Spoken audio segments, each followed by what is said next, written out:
Alors on se pose la question, nous on croyait que la porte elle était pas vraiment ouverte, mais voilà la surprise. Cette semaine, en conférence de presse, le vice-président du Barça donc confirme à l'une des questions qu'ils sont en contact avec l'entourage de Messi, qu'ils sont en contact notamment avec le papa de Messi et que, comme il l'a dit, le vice-président du Barça, une belle histoire doit se terminer d'une belle façon. Et quelle plus belle façon de faire venir de nouveau Messi du côté de Barcelone. Mais est-ce que la porte, et vous avez raison quand vous posez la question, elle est-elle ouverte?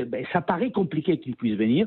Déjà parce que, vous le savez, le fair play financier et la masse salariale du Barça font pratiquement impossible que ce joueur, sauf s'il vient pratiquement gratuitement, puisse revenir du côté de Barcelone, parce qu'il y a la dette du club, un club qui n'arrive pas à avoir le crédit d'1,5 milliard dont il a besoin justement pour pouvoir refaire son stade à neuf, et aussi un club qui, comme vous l'avez signalé, est emmêlé dans cette histoire avec l'UEFA, qui pourrait, le cas échéant, le laisser en dehors de l'Europe. Vous imaginez Messi venir du côté de Barcelone si le Barça est mis des côtés dans la compétition européenne.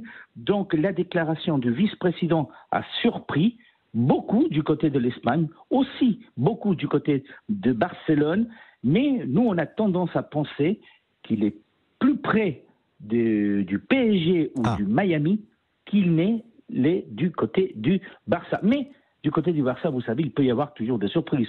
On croyait qu'il allait continuer, et vous avez vu ce qui s'est passé quand il a signé au PSG. Il a fallu des 48 heures pour qu'il se retrouve à Paris et avec nous.